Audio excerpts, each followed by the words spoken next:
welcome to Thumb Wind's End of the Road in Michigan podcast. Each week, we select one of our amazing stories about the Great Lakes region and the tip of Michigan's thumb. These are taken from thumbwind.com and presented here so that you can listen to it anytime, anywhere. Today we have a tale from the upper thumb of Michigan. This is about when the town of Sebewaing was a wintertime haven for fishermen in the 1870s. Some stayed on the ice for weeks in the dead of winter catching fish for the whole year. So sit back, relax, and enjoy this week's tale from the end of the road. The chilly Sebewaing Fishtown of 1878. On the borders of Lake Huron, where its waters dash up against the thickly wooded shores of the state of Michigan, is an inlet known as Saginaw Bay. Visit this inlet any time before the long winter sets in, and you will see the bay dotted over with innumerable small fishing boats, whose white sails resemble so many graceful seagulls skimming over the water. In these boats are the fishermen dragging their nets for Mackinaw trout. Hundreds support themselves in this way through the season when the lake and bay are free from ice, but a time soon comes when, for 20 miles out from the shore, an ice bridge forms thick enough to sustain a whole village. When the mercury seldom rises above zero from the last of November until the 1st of March, the fishermen and their families would be quite destitute as soon as the bleak winter commences, had not a mode been established whereby they could fish all the winter through. As there was no work to be accomplished, there was, of course, much suffering, and an opportunity offered to prove the proverb that necessity is the mother of invention. Many ways were devised, and much cogitating racked the brains of the poor until they, at last, concluded to try the experiment of each man building himself a house and moving onto the lake, directly the ice formed. It was no sooner thought of than put to the test, and several hundred families moved out from shore, and by cutting a larger square hole through the solid floor into the dark waters, they were enabled to drop their nets and secure the fish.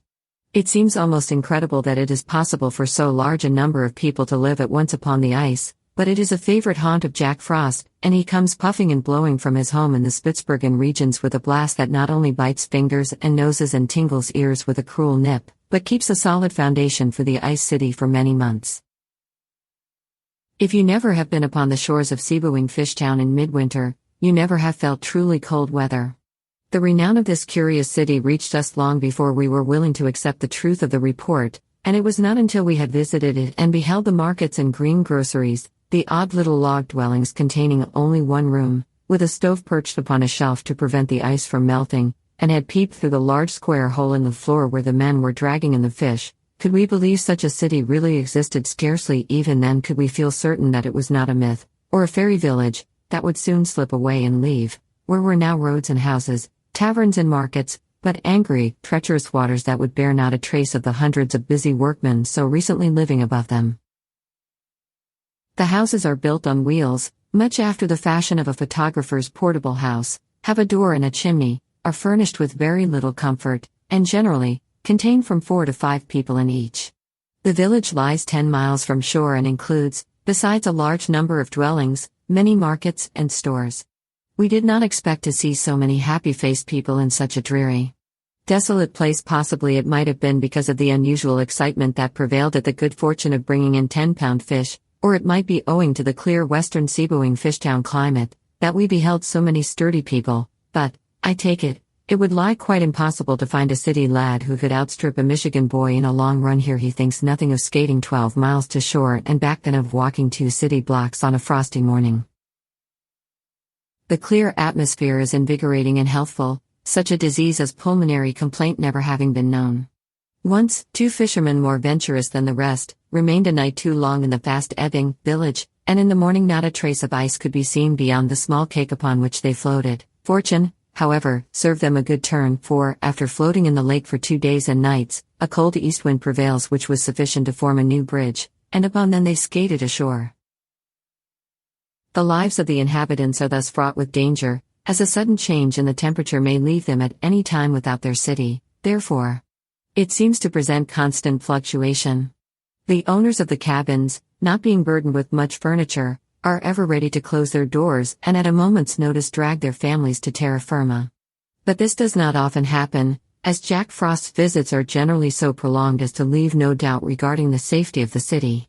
It seemed to us, who were unaccustomed to so cheerless an existence, That the living in such a bleak, dreary town must of necessity be very demoralizing, but we found the men and boys enjoying themselves with cards, spinning yarns, and singing in a very sailorly manner. And apparently enjoying life quite as much as a lubberly landsman. We will be back after this short message. The holidays on frozen Saginaw Bay, long before the ice capades. Christmas is celebrated too.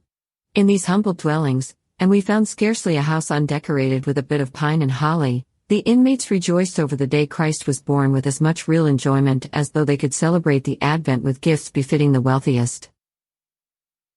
The fishermen find their employment almost as profitable in winter as in the spring and summer and haul twice a day. The nets are sunk with weights and stretched to their utmost, being fastened to sticks laid across the opening in the ice. The hardy sons of the ice seem far more contented with their mode of living than we could imagine possible, and are a far better class of men than the gangs who hew timber in the Michigan forests, to be floated down the rivers in the spring to the lumber mills that line the Saginaw River.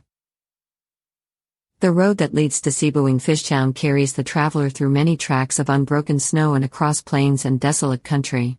The wind was blowing a steady gale during our daily journey in the family sleigh and made us wish to shorten the 15 miles of travel before we stepped upon the frozen bay, after which we must still ride 10 miles before reaching the Phantom City. But in due time it was accomplished, and we beheld what we have already described. The vicinity of Fishtown, upon the shore, is wild and uninviting looking, and we were glad enough to turn our faces homeward, to find a warm, cheerful fire to welcome us, congratulating ourselves that the perilous journey need not be again repented, and grateful that our lines lay in pleasant places than these of the fishermen whom we had just visited, 10 miles out upon the ice. This tale was taken from Frank Leslie's illustrated newspaper, dated February 16, 1878. This concludes this week's story. Thank you for taking the time to listen to Thumbwind's End of the Road podcast. If you like this kind of tale, you are invited to subscribe to our podcast. Just search for The End of the Road in Michigan, from wherever you're listening from. Please watch for and download our next podcast and take a moment to give us a review. Have a great day.